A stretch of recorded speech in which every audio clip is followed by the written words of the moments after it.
hacer un repaso de todo lo que hay que saber para el domingo a la hora de votar, para los que participan como vocales de mesa, para los que se tienen que justificar. Mauricio Morales, como siempre, nos acompaña. ¿Cómo estás, Mauro? Hola, ¿qué tal, Gonzalo? Qué gusto venir a estar contigo nuevamente en un programa de estas características, porque es muy importante la educación cívica de cara a los próximos comicios presidenciales y legislativos. De todas maneras, además, me parece que es relevante, Mauro, aunque la mayoría ya tengamos una experiencia en comicios.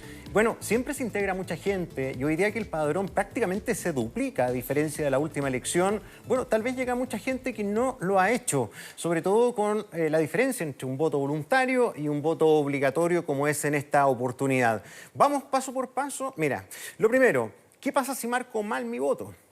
La ley establece muy claramente, Gonzalo, que si una persona estropea el voto por alguna razón, ya sea que marcó mal, que se equivocó, tiene que notificar de esto a la mesa, particularmente al presidente de mesa, con el fin de que éste lo provea de alguna papeleta adicional. Para evitar eso, es muy importante que la gente llegue debidamente informada a realizar el acto electoral con las 3 papeletas que va a contar en esta oportunidad para aquellas regiones que también eligen senadores. Las regiones que eligen senadores son Arica, Parinacota, Tarapacá, Atacama, Valparaíso, Maule, Araucanía, Aysén. Ellos van a recibir 3 papeletas, presidente, senador, diputado. El resto del país va a recibir solamente 2 papeletas, presidente y diputado. Pero vuelvo a señalar que la persona que estropea una papeleta tiene que notificar de esto a la mesa y esa mesa lo debiese proveer de una papeleta de reemplazo, habiendo notificado dentro del libro que esta mesa maneja que registre el error y que por lo tanto esa papeleta estropeada quede totalmente fuera del conteo. Sí, a ver, ¿puedo votar con carnet vencido? Eso es bien relevante, porque a veces no nos damos cuenta, lo tenemos vencido y nos damos cuenta a la hora de llegar. Sí.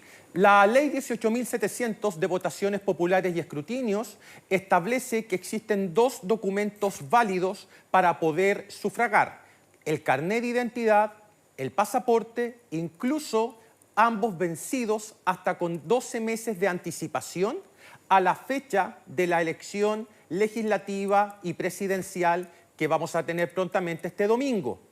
No se puede votar con licencia de conducir ni con ningún otro documento. Si es que la persona, por alguna razón, perdió su carnet de identidad, no va a poder ir a sufragar y solamente le quedará como alternativa esperar la notificación del juzgado de policía local para que en esa instancia la persona entregue los argumentos y las razones de por qué no pudo asistir ese día a votar, que en este caso correspondería al extravío de la cédula de votación, o sea, la cédula electoral, más bien dicho, el carnet de identidad. Claro. ¿Puedo votar entonces con el pasaporte o con la licencia de conducir si no tengo el carnet? No, solamente los documentos válidos son carnet de identidad o pasaporte. La licencia de conducir nunca ha sido un documento válido para que la gente pueda ser identificada por la mesa y que a tal efecto pueda sufragar. Los únicos documentos aceptados corresponden al carnet de identidad o el pasaporte, vencidos hasta con 12 meses de anticipación. La ley, en ese sentido, es suficientemente laxa. No es necesario que el carnet de identidad y el pasaporte estén vigentes, sino que pueden estar vencidos, insisto, con 1 año de anticipación a la elección de la que estamos hablando. Oye, son buenos esos 2 datos.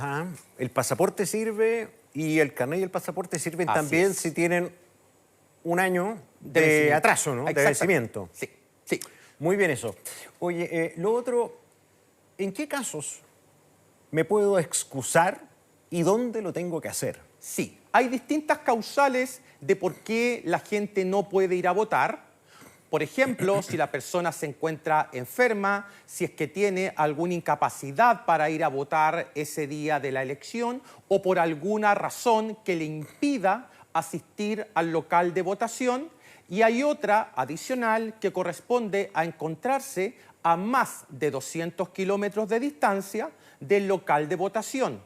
Esta última es la única razón que requiere la presencialidad del elector en alguna comisaría o cuartel de carabineros.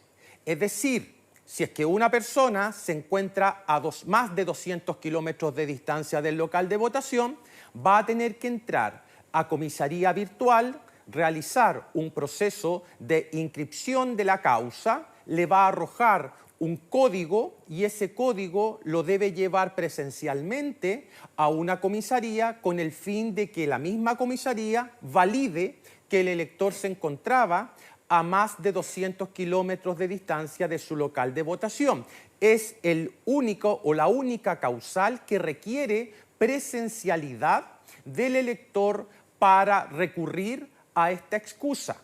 En el resto, es decir, si la persona se encontraba enferma o adolecía de alguna incapacidad, eso solamente lo va a poder demostrar ante el juzgado de policía local una vez que le llegue la notificación comunicando la multa por la que no fue a votar. Esto lleva multa aparejada. Entonces, el servicio electoral notifica a todos los juzgados de policía local respecto a las personas que no fueron a sufragar.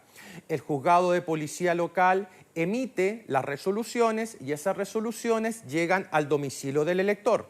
Una vez que el elector recibe esa notificación, se debe dirigir en tiempo y forma al juzgado de policía local para entregar las razones de por qué no fue a votar y de esa manera reducir la multa o simplemente anular la misma. Claro, hablemos de los vocales de mesa. Mira, en primer lugar te quería preguntar qué pasa si no puedo ir, si no puedo concurrir a mi obligación de vocal. Sí, ahí existe solamente una respuesta, Gonzalo, y es esperar la notificación del juzgado de policía local, dado que el hecho de no cumplir con la labor de local de mesa trae aparejada multas que son mucho mayores en comparación con la no asistencia a votar. No ir a votar trae como consecuencia una multa que fluctúa entre media UTM, algo así como 34.000 pesos, y 1,5 UTM, poco más de 102.000 pesos aproximadamente. Pero en el caso de no cumplir con la labor de vocal de mesa, la multa va desde las 2 UTMs, 128.000 pesos aproximadamente, hasta las 8 UTM, que bordean los 540.000 pesos. Por lo tanto, si es que una persona, por alguna razón, no pudo ejercer la labor de vocal de mesa, también le va a llegar la notificación desde el juzgado de policía local y debe concurrir en tiempo y forma para entregarle las razones a ese juez de policía local de por qué no pudo ejercer esta obligación ciudadana que corresponde a ser vocal de mesa. El voto en Chile, Gonzalo, ya es obligatorio y siempre ha sido obligatoria la función de vocal de mesa, incluso cuando el voto era voluntario. Por lo tanto, si bien la ley establece excusas para aquellos vocales que no puedan asistir, esas excusas deben ser presentadas al juez de policía local una vez que la persona reciba la correspondiente notificación. Sí, a ver, respecto a los vocales tengo otra pregunta. Hay gente que se queja porque ha sido como 3 veces vocal de mesa y como que no lo sacan nunca. Sí. ¿Cómo se define esto y qué chances tengo de hacer algún alegato, alguna queja al servicio electoral? Sí, por ley, los vocales de mesa son asignados por 4 años. 4 años puede ser un periodo normal de elecciones en que tengamos 2 o 3 comicios, pero también puede corresponder a un ciclo electoral muy intensivo desde el punto de vista del número de elecciones, tal y cual lo hemos tenido en este último periodo que va desde 2020 hasta 2025. hemos tenido 6 años consecutivos con una carga electoral muy significativa y por lo tanto los vocales de mesa que fueron designados por 4 años, por ejemplo, en 2020, tuvieron que ejercer esta función desde 2020 hasta 2024 con todas las elecciones que se realizaron durante ese periodo, que no fueron pocas. E insisto, es una labor obligatoria. ¿Cómo se escogen los vocales de mesa? Los vocales de mesa son escogidos por las juntas electorales que analizan la nómina de cada una de las mesas de votación y sobre la base de algún criterio relativamente objetivo según edad o sexo de la persona van escogiendo a los ciudadanos que se encontrarían teóricamente con mejores condiciones para enfrentar una labor de estas características. Oye, Mauro, recordemos cuánto es la multa.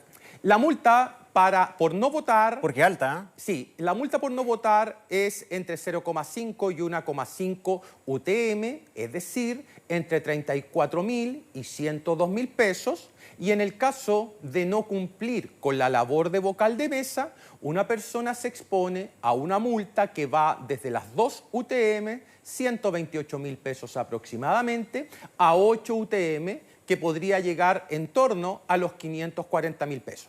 Claro, es bien alta la sanción. Oye, hay que ir también antes al reconocimiento del local de votación y de tu mesa y todo eso, el día antes, ¿no? Sí. El día sábado. Sí. ¿Qué pasa si no voy? Ya. Hay 2 procesos. El primer proceso se llama constitución de mesas. La constitución de mesas se realiza el día sábado anterior a la elección a las 3 de la tarde, en que deben concurrir los vocales nominados para estos comicios, y la idea es que escojan dentro de la nómina de vocales un presidente, que escojan un comisario, un secretario, y que la mesa tenga una jerarquía tal y cual lo establece la ley. Este proceso de constitución de mesas, claro, en principio debiese ser obligatorio en el sentido de que todos debiesen concurrir al proceso de constitución, pero si la persona no asiste, no está sujeta a multa. Eso es muy importante de subrayar. Lo otro importante a subrayar es que si una persona es designada por primera vez como vocal de mesa y asiste el día sábado al proceso de constitución de las mismas, va a tener la posibilidad también de participar de un proceso de enseñanza de lo que es de formación cívica respecto a las labores que tiene un vocal de mesa, y para eso existe un incentivo de 0,22 UF, lo que representa alrededor de 7.700 pesos. Por lo tanto, para resumir, no es obligatorio asistir al proceso de constitución de mesas el día sábado. Luego, los vocales que son designados por primera vez para esta función pueden asistir a una jornada de capacitación que trae como efecto un incentivo de 0,22 UF, que son 7.700 pesos. Esa es la fase de constitución de las mesas. Al día siguiente, es decir, el día domingo, ya no hablamos de constitución, sino que de instalación de las mesas, y esas mesas se instalan desde el minuto en que cuentan con un mínimo de 3 vocales e inicia la apertura y funcionamiento del proceso electoral, que termina a las 6 de la tarde, siempre y cuando, y esto es muy importante subrayar, no existan electores que estén a la espera de votar. La mesa no puede cerrar incluso pasadas las 18 horas si es que hay gente esperando para ejercer su derecho a sufragio. Claro. Mauricio, y respecto al día siguiente de la elección, ¿hay algún tipo de obligación? ¿Hay alguien que tenga que ir también el lunes? Sí, funcionan a las 2 de la tarde del día lunes los colegios escrutadores. Los colegios escrutadores también es una labor obligatoria. Ya la persona en cervel.cl puede informarse si es que fue designado miembro del colegio escrutador. Esos miembros del colegio escrutador se reúnen el día lunes a las 2 de la tarde y el objetivo es sumar las actas de las mesas que corresponden a su respectivo local con el fin de enviarlas a los tribunales electorales, al Tricel, y de esa manera dejar cerrado el proceso que comenzó el día anterior, el día domingo. Bueno, ¿qué pasa si me niego a ser vocal el día de la elección? Porque a veces no llegan los oficiales, Sí. los nominados, y la persona que llega a votar es convocada por el presidente de la mesa para que ocupe ese lugar y al menos llenar los 13 espacios para poder echar a andar la mesa. Si una persona se rehúsa a ser vocal de mesa una vez designado por el delegado de ese local de votación, esa persona debe ser apercibida por la fuerza pública, en este caso por el Ejército de Chile, que tiene a cargo la custodia de los locales de votación, y será entregado a Carabineros con el fin de iniciar un proceso en su contra. Es una falta muy grave dentro de lo que es la organización electoral, puesto que si es que una persona se rehúsa a ser vocal de mesa, entonces está poniendo en riesgo la realización del acto electoral, puesto que la mesa para la que fue designado no va a poder entrar en funcionamiento. Es una falta muy grave y se expone a sanciones extremadamente severas. Por lo tanto, si es que usted llega a su local de votación y por alguna razón su mesa no está debidamente instalada y es usted nominado por el delegado de ese local como vocal de mesa, va a tener que realizar la función, porque de lo contrario será apercibido por la fuerza pública y posteriormente entregado a Carabineros. Claro. Mauro, ¿cuánto tiempo me debe dar mi empleador para ir a votar? La ley señala explícitamente que los empleadores deben entregar a cada uno de los ciudadanos un periodo de 3 horas para ir a votar, sin que esto implique, por cierto, una rebaja en el salario o en el ingreso de ese trabajador, y que tampoco ese trabajador las deba reponer durante la jornada u otra, porque estamos hablando de un derecho ciudadano que en este caso corresponde al sufragio universal. Mauro, mira, nos mandan una pregunta que me parece bien interesante. José Luis Méndez Segura, si me dejan de vocal de mesa sin haber sido nominado, ¿no? ¿Me pagan igual o no? Sí, la ley establece que las personas que cumplan la función de vocal de mesa tienen acceso a un estipendio de 2/3 de UF. Por lo tanto, si es que una persona que fue nominada vocal de mesa, incluso siendo asignada por el delegado presidencial debido a la ausencia de alguno de los vocales originalmente determinados... Por el delegado de la mesa. Es el delegado de local. Él el que manda y él es el soberano. Esa persona va a tener derecho a recibir el estipendio que se establece para estos efectos. Sí. María Teresa Suicueta nos escribe. Me encanta cómo se expresa Mauricio con respecto al acto electoral de este domingo 16 de noviembre. Mira, qué bueno que la gente...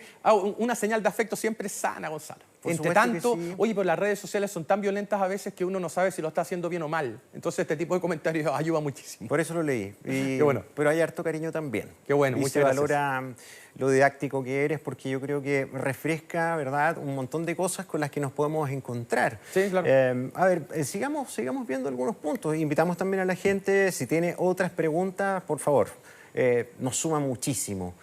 A ver, las excusas se presentan ante Carabineros. Ya. Vemos a veces mucha gente haciendo filas en las comisarías, especialmente aquellos que trabajan a distancia, ¿cierto? Porque cuando son 200 kilómetros más allá, tienen derecho a no venir pero presentando la excusa correspondiente. Exacto. ¿Solamente esa excusa se tiene que hacer de manera presencial o la comisaría virtual, por ejemplo, tiene alguna herramienta para hacerlo a distancia? Es muy importante lo que acabas de decir, Gonzalo, y lo voy a explicar de la manera más clara posible.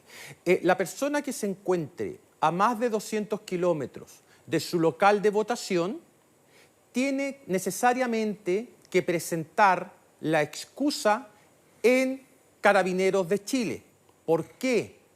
Porque es la única manera de acreditar que la persona está a más de 200 kilómetros de distancia del local de votación. Por ejemplo, si a mí me toca votar en Santiago y estoy en Chillán, me tendría que dirigir a una comisaría física en Chillán con el fin de tener un documento que respalde el hecho de que yo me encontraba el día de la elección a más de 200 kilómetros de distancia, para que luego, cuando me cite el juez de policía local, yo tenga ese documento como respaldo y pueda zafar de la multa. Ahora bien, ¿cuál es el procedimiento? La persona puede ir directamente a comisaría virtual, pero a la comisaría física, perdón, pero lo que ha recomendado Carabineros de Chile es que la persona inicie el proceso en comisaría virtual. Se le va a entregar ahí un código QR a partir del mail que reportó la persona, y con ese documento va a una comisaría para cerrar el proceso y de esa forma materializar la excusa que posteriormente le va a tener que entregar al juez de policía local cuando le llegue la notificación. En el resto de las causales, estar enfermo, incapacitado o por alguna otra razón grave, esas excusas deben ser presentadas también ante el juez de policía local, pero no deben ser acreditadas el día de la elección. Es decir, solamente habría que guardar, por ejemplo, si usted se encontraba enfermo, algún certificado médico que lo acredite y de esa forma presentar aquel documento ante el juez de policía local cuando llegue el momento y tratar de eliminar la multa o disminuirla de acuerdo al margen que establecimos, ¿verdad? Que es entre 0,5 UTM y 1,5 UTM. Lo voy a traducir a pesos. Medio UTM, 34.000 pesos, 1,5 UTM, cerca de 102.000 pesos o un poco más.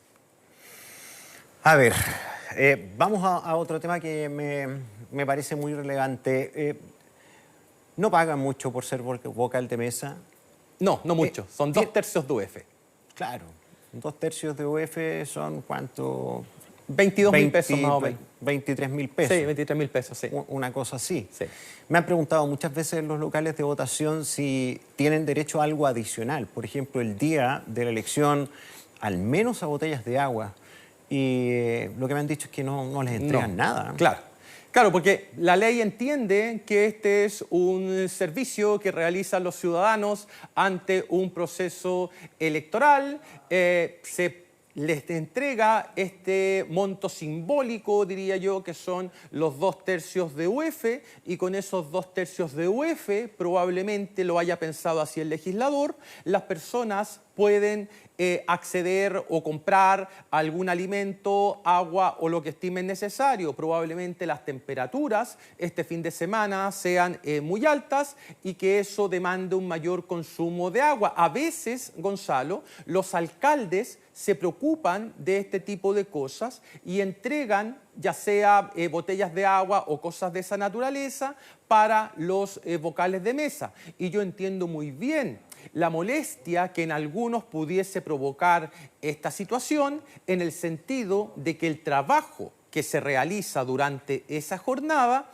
ameritaría, en teoría, un mayor volumen de ingresos, es decir, no 2/3 de UF, sino que mínimo una UF o una UF y media. Y el problema, claro, es que no existen probablemente los recursos públicos como para realizar ese financiamiento, pues vamos a tener, Gonzalo, aproximadamente 200.000 vocales en todo el país, distribuidos en aproximadamente 50.000 mesas o 40.000 mesas.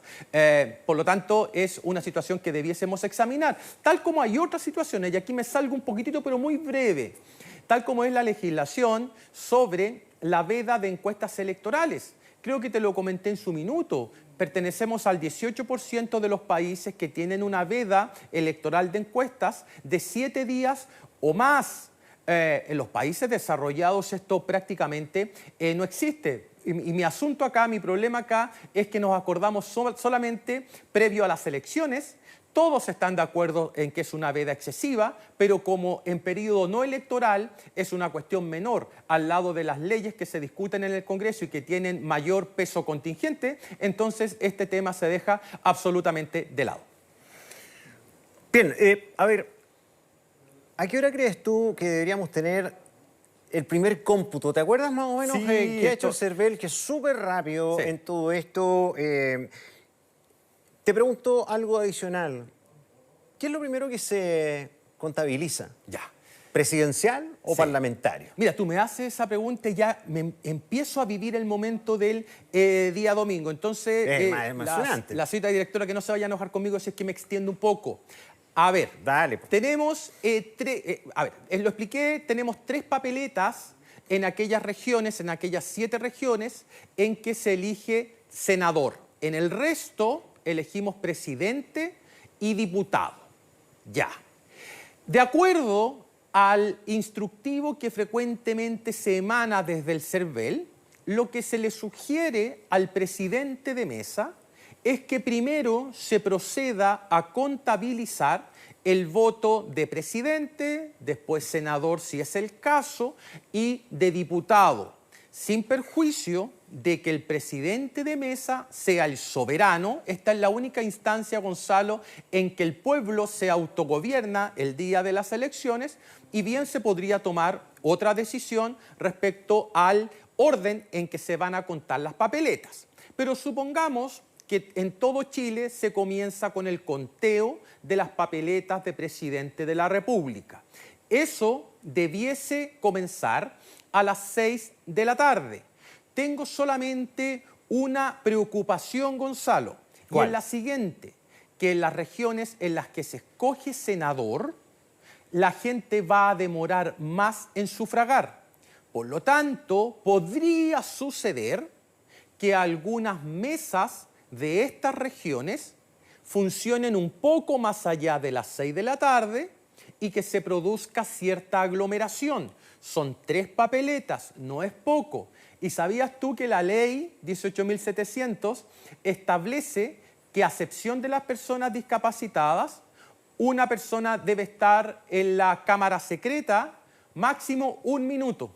Y sabemos que cuando hay más papeletas disponibles, la gente demora más tiempo en votar. Entonces, es una cuestión nominal. Ese artículo de la ley fue pensado para elecciones con una sola papeleta, no con tantas papeletas como la vamos a tener ahora, al menos en las regiones en las que se escoge presidente, senador, diputado. Luego, si es que tenemos un cierre de mesas a las 6 de la tarde en la mayoría del país, el primer cómputo del CERVEL debiese estar en torno, Gonzalo, a las 6:40, 6:45 minutos máximo, a las 7, de acuerdo a la experiencia pasada.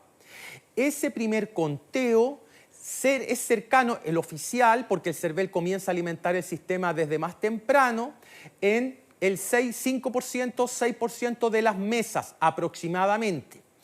Ese primer conteo no va a ser necesariamente predictivo, pues ese primer conteo trae o incorpora la votación de los chilenos en el exterior, que es un voto muy distinto al voto que se emite en territorio nacional.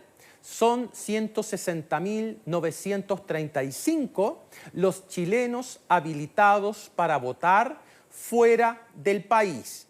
Luego, Cuando lleguemos al 10% de los votos escrutados, yo estimo que podría ser cerca de las 19, 19:30, de ahí ya se puede comenzar a especular, Gonzalo, con una predicción mucho más certera. Mira, estuve analizando todas las elecciones desde 2022 en adelante, con voto obligatorio y también con voto voluntario hacia atrás, y me percaté que cuando el CERVEL entrega las cifras al 10% de las mesas escrutadas, el resultado no varía significativamente en comparación con el último escrutinio, que es del 100% de las mesas. Entonces, al 10% ya vamos a tener un panorama más o menos claro. Es más, como complemento a eso, acá en Mega vamos a tener un sistema de agrupamiento de mesas que en el pasado han sido predictoras de los resultados. ¿Cuáles son esas? ¿Perdón?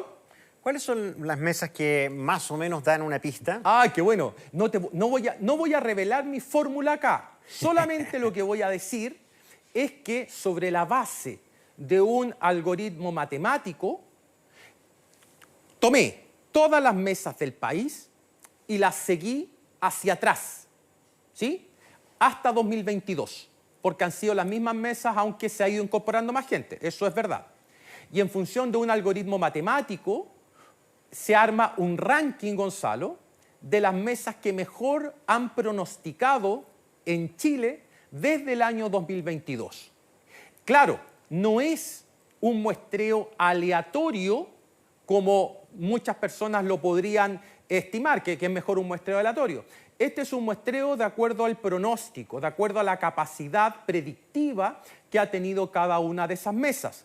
Lo hicimos en la elección anterior y hemos tenido buenos resultados. Entonces, yo tengo una duda y acá tú me tienes que ayudar, porque tú eres el experto en este tipo de materias. Mira, si es que tenemos el 5% de las mesas escrutadas, con un resultado más o menos claro, y las mesas predictoras que nosotros seleccionamos van en la misma dirección, uno podría declarar ganadores de manera muy temprana, es decir, quienes pasan a la segunda vuelta. Pero, y por eso te lo pregunto, probablemente se mata toda la ilusión de manera muy temprana. Es decir, la gente va a decir, esto ya se definió. Entonces este tipo me está señalando lo que pasó o lo que va a pasar en la fiesta y yo sin siquiera haber ingresado a la misma. Entonces a lo mejor, no sé qué opinarás tú, nos vamos a esperar hasta el 10% con el fin de tener una elección emocionalmente activa y no que venga un tipo y les diga, ¿saben qué? Esto se acabó. Mira, no sé, al menos lo que yo haría, porque estos son criterios, ¿verdad?, que se toman y decisiones que se toman en términos editoriales, en fin, hay medios que hacen proyecciones muy temprano, se anticipan. Yo al menos no soy amigo de dar esos golpes, porque menos en la característica de esta elección, Mauro, porque yo creo que acá hay mucha incertidumbre. Hay candidatos que podrían estar eventualmente cerca del empate. Entonces, por mucho que con un 5% de los resultados se marque una tendencia, creo que esa tendencia puede cambiar. Claro. Puede cambiar y tal vez, me imagino yo, un resultado o una tendencia confiable podría estar incluso con el 30% de los votos. Sí. Voy a responder a eso con dos cuestiones. La primera es que evidentemente si la elección es muy peleada, particularmente en el segundo lugar, el estrés electoral se tiene que mantener porque sería irresponsable declarar ganadores con un porcentaje tan bajo de mesas escrutadas, ¿cierto? Eso es lo primero. Y lo segundo, Gonzalo, que es muy importante y me olvidé de señalarlo en la intervención anterior, es la composición de mesas que entrega el CERVEL en cada uno de sus reportes. ¿A qué me refiero? Decía recién que en la primera entrega está o existe una sobrerepresentación del voto de los chilenos en el extranjero. Ese voto, en promedio, tiende a ser muy favorable a los candidatos de izquierda. En consecuencia, puede generar una distorsión al momento de interpretar esos primeros datos. Y lo otro relevante, y qué bueno que hayas hecho el punto, es imagínate que por alguna razón las mesas que entraron en ese primer conteo sean en su mayoría de segmentos socioeconómicos altos, en que el voto también está distorsionado, claro, en la otra dirección, favorable a candidatos de derecha, y también nos podríamos encontrar, Gonzalo, con que ese primer reporte sea fundamentalmente metropolitano y no de las regiones del resto del país. En consecuencia, hay que ser suficientemente responsable. Nosotros vamos a tener como apoyo el conteo de estas mesas predictoras que expliqué recién y adicionalmente el reporte oficial del servicio electoral que va a ir actualizando minuto a minuto en función de la entrada de resultados provenientes de las distintas mesas electorales. Sí, te quiero preguntar en la misma línea, Mauro, por la experiencia de todas las elecciones que has revisado y analizado. ¿Cuáles son las regiones determinantes para que un candidato gane? Eso sí que yo creo que es más o menos nítido. Sí. Me imagino que la metropolitana por el volumen de votantes que hay acá. Pero ¿qué otras regiones son claves?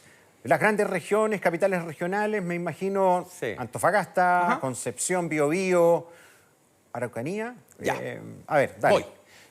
Con esto me vas a tener acá hasta las 11 de la mañana, Vamos, porque estás haciendo vamos. preguntas que son muy provocadoras para mí desde el punto de vista del interés.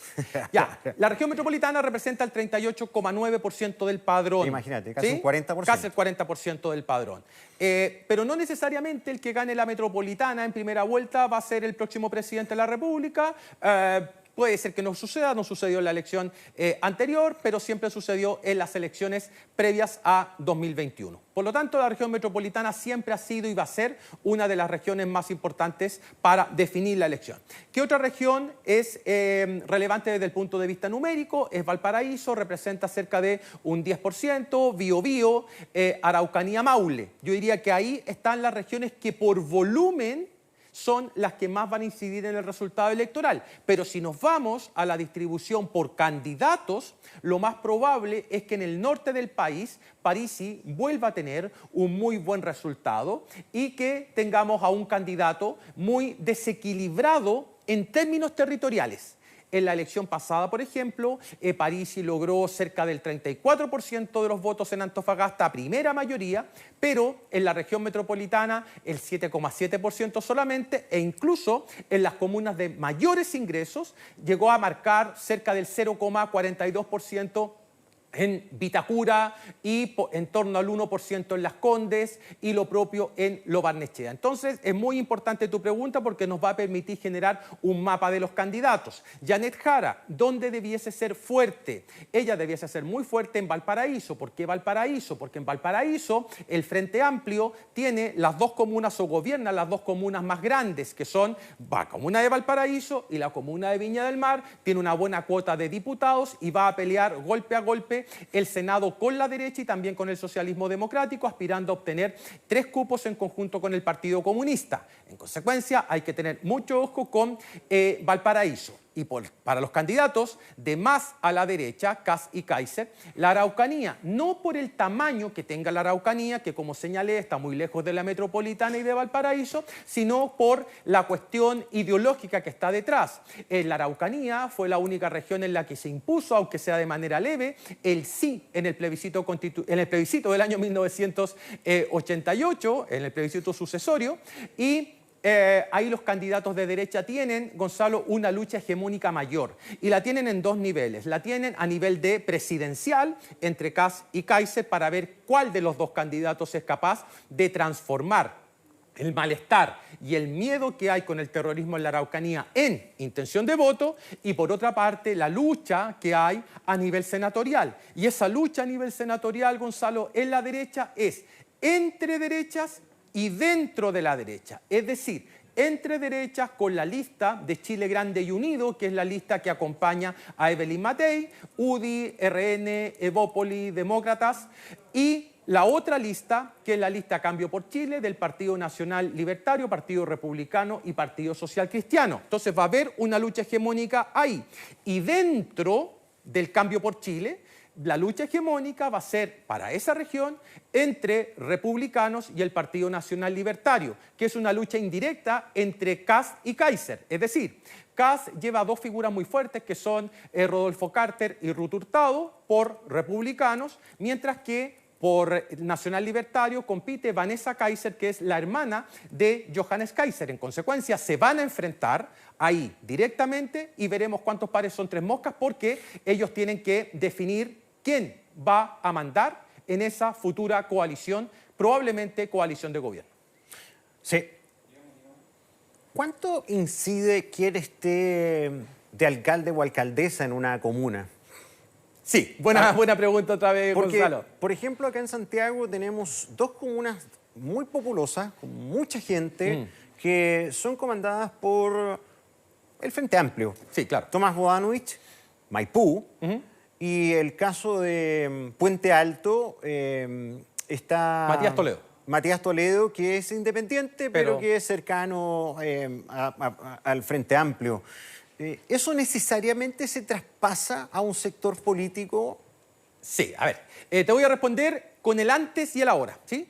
Cuando me tocaba hacer todos los papers electorales sobre esto, sobre el caso de Chile u otros países, una de las cuestiones que me encontraba frecuentemente era que en las comunas gobernadas por una coalición, eso era capaz de reproducirse al momento de contar los votos por el candidato presidencial. Es decir, las comunas administradas por alcaldes de la Concertación votaban más o votaron más por el presidente Frei Ruiz Tagle el año 93, por el presidente Lagos el año 99, por la presidenta Bachelet en 2005 y en 2013, mientras que las comunas gobernadas o administradas por candidatos de derecha, el presidente Piñera obtuvo una mejor votación en comparación con el resto. Había, en consecuencia, una correlación muy estrecha entre la votación que obtenían los alcaldes y la votación que obtenían los candidatos presidenciales. Sin embargo, hoy día la situación ya no es tan directa desde el punto de vista del traspaso o el endoso de votos. Basta ver lo que ocurrió con la elección primaria presidencial de la centroizquierda. En comunas como Puente Alto o Maipú, Gonzalo Vinter, que era el candidato del Frente Amplio, obtuvo una muy mala votación en comparación con las candidaturas de Jara o de Toá, pero en mayor medida de Jara. Uno podría discutir eso, Gonzalo, diciendo muy probablemente los votantes de Bodanovich o de Toledo dijeron, bueno, Vinter no tiene muchas posibilidades, por lo tanto nos vamos a cargar hacia Janet Jara, que es más cercana o más próxima ideológicamente. Ese es un punto. Pero lo otro es que el socialismo democrático de la mano de Carolina Toá, que prácticamente triplicaba contingente territorial al antiguo Apruebo Dignidad, de decir el Frente Amplio y el Partido Comunista, en esos municipios gobernados por el socialismo democrático, Carolina Toá fue ampliamente derrotada por Janet Jara. Eso me lleva a pensar que si bien en elecciones anteriores existía un traspaso natural de los votos, hoy día esos votos no necesariamente se transfieren de manera directa al candidato similar ideológicamente, pero en otro nivel, me explico, o sea, de alcalde a presidente de la República, sino que son votos mucho más volátiles desde el punto de vista político-ideológico. Sí, te preguntaba también porque vamos a los cierres de campaña, tenemos imágenes de los cierres de campaña, por ejemplo, el de Janet Jara, que fue bien masivo, organizado en la comuna de Maipú. Bueno, sabemos el arrastre que ahí tiene su alcalde, Tomás Bodanovich, que ya está en el segundo periodo, con un nivel de aprobación relevante, no solamente en su comuna, sino que en todas las encuestas como uno de los políticos mejor evaluados, sino el más. No es casualidad que se elija esa comuna. Claro. No resto mérito a Janet Jara y no estoy diciendo que solamente sea el factor de arrastre de Bodanovich. Es un mérito, de todas maneras, convocar a tanta gente. ¿Cuánto incide esa imagen? Sí. A ver, cerrar en Maipú, como dices tú, Gonzalo, y voy a repetir porque es correcto lo que acabas de señalar, no es al azar, es quizás la comuna más relevante que hoy día administra el Frente Amplio, es la comuna más grande sin lugar a dudas que administra este sector político. El alcalde, como dices tú, obtuvo más de un 60% de los votos y adicionalmente el alcalde de esa comuna, Gonzalo, según la última encuesta del CEP, es el político mejor evaluado a nivel nacional, incluso por sobre los candidatos presidenciales que hoy día están compitiendo. Por lo tanto, lo que espera el comando de Janet Jara es que Tomás Bodanovich se transforme en un referente para enfrentar la segunda vuelta. Creo que este momento que estamos viendo acá grafica más o menos aquello, es decir, que la base electoral más joven o los representantes más jóvenes del Frente Amplio salgan a hacer campaña por Janet Jara, porque déjame decirte una cuestión muy importante. De acuerdo a un análisis que estuve haciendo de las dos últimas encuestas Pulso Ciudadano, tanto de octubre como de noviembre, el segmento en el que más bajó, o uno de los segmentos en los que más bajó la intención de voto por Janet Jara, fue precisamente en los estratos juveniles, que se suponía reproducían la base de votación, de aprobación más bien dicho, del presidente Boric, y en que la izquierda ha fraguado en mayor medida sus apoyos de carácter electoral, y eso, por lo menos en la candidatura de Janet Jara, no se está produciendo. En consecuencia, ir a Maipú y estar de la mano de Bodanovich puede ser un muy buen aliciente para enfrentar esta campaña en segunda vuelta. E insisto, no me parece azaroso que Jara haya cerrado su campaña ahí. Además, Gonzalo, ahí en esa comuna que pertenece al Distrito 8, el más grande del país, que acumula, entre otras, a Maipú, Estación Central, Cerrillos, Pudahuel, Quilicura, Lampa, Tiltil, entre otras, se escogen 8 diputados y ahí la izquierda tiene una mayoría de 5-3, que espera mantenerla porque en la medida en que la derecha vaya estrechando, es decir, por ejemplo, si acá quedaran en un empate 4-4, eso anticipa o podría anticipar que la derecha consiga la ansiada mayoría que espera obtener tanto en Cámara como en Senado. ¿Tiene una diferencia haber hecho esto al aire libre a lo que hizo José Antonio Kast? Revisemos la imagen del cierre de campaña de Kast en el Movistar Arena, también con una puesta en escena como ha sido la tónica, muy parecida a los cierres de campaña republicanos de Estados Unidos. Sí, a ver, en el caso de José Antonio Kast, el discurso que dio ayer en un recinto cerrado, como tú decías, que es el Movistar Arena, con capacidad cercana a 15.000 personas, fue un discurso que dista muchísimo en estilo y contenido de lo que él planteó en el debate presidencial. En el debate presidencial se vio un candidato muchísimo más pasivo y se nota que le cuestan los debates y que le acomoda muchísimo más estar en presencia de sus adherentes en un evento de estas características como lo acabamos de visualizar. Ahora bien, la situación de Kast, al parecer, es muy distinta a la de Jara, según las encuestas que conocimos previo a la veda. Jara prácticamente tiene timbrado su boleto para la segunda vuelta. Kast lo tenía timbrado hace 8 semanas aproximadamente, en que marcaba entre 26 y 29 puntos porcentuales de apoyo. La última encuesta previo a la veda le entregó un 22% de respaldo a solo 6 o 7 puntos de Johannes Kaiser. Es probable que el candidato Kast tenga números que a lo mejor le indiquen que su paso a la segunda vuelta está asegurado y que eso haya explicado su postura durante el debate presidencial, en que eludió no pocos temas y en el que no entró en conflicto con los candidatos que tiene al lado, ya sea Evelyn Matei o Johannes Kaiser. Y este tipo de cierres de campaña, Gonzalo, tiene como objetivo aleonar a las bases electorales de los candidatos, demostrar que son candidatos capaces de movilizar mucha gente previo a la jornada electoral, y piensan que eso bien podría amedrentar a los candidatos que vienen en lugares secundarios, demostrándoles que, en este caso, la candidatura de Kast es capaz de llenar fácilmente un Movistar Arena. Claro. A ver, ¿qué pasa en estos días de aquí al domingo con las candidaturas? ¿Ya hicieron cierre de campaña, se quedan calladitos o pueden seguir en actividades? Buena pregunta. Sí. Porque, claro, la campaña como que se da por cerrada y uno se imagina, ya, aquí se acabaron los dimes y diretes, se acabaron los ataques, las frases cruzadas. Sí, todo esto concluye a nivel público el día jueves hasta las 12 de la noche, vamos a tener ya la última franja, los últimos cierres de campaña y luego entramos en una etapa de silencio total que es el viernes, sábado, domingo. Esto no implica que los candidatos no puedan realizar puntos de prensa, lo pueden hacer perfectamente, pero la idea es que se apague la refriega electoral y que se dé espacio a la gente para tomar la mejor decisión. Desde mi perspectiva, Gonzalo, a no ser que no ocurra nada extraño en estos días que faltan para el evento electoral, para mí la elección ya está jugada, ya están las cartas echadas y por lo tanto lo único que queda es esperar el día domingo, al momento en que se abran las urnas y comencemos a contar los votos. Los candidatos han hecho una campaña muy extensa, han sido debates extremadamente largos con 8 figuras. Fíjate, Gonzalo, que estuve haciendo un cálculo aquí, yo sé que te gustan mucho las cifras. En total, si sumamos a todos los candidatos que compiten en esta elección, tenemos 16 experiencias electorales presidenciales, 16 campañas. Artés, la tercera. Kast, la tercera. Matei, la segunda. Parisi, la tercera.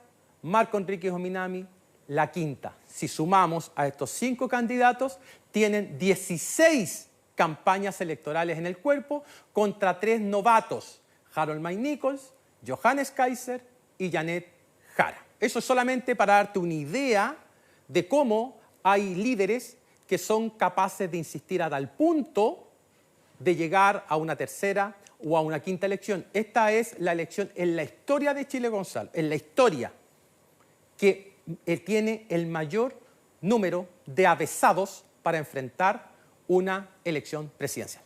Ay, ay, ay. Mauricio Morales, agradecido por todo el tiempo. La verdad que hablamos de varios factores bien importantes. Así que, bueno, estaremos pendientes a ver si pasa alguna cosita de aquí al domingo. Nos comunicamos y te agradecemos tu colaboración. Listo, pues un abrazo, que estés muy bien. Igual, Chao. pues, buen día. Ahora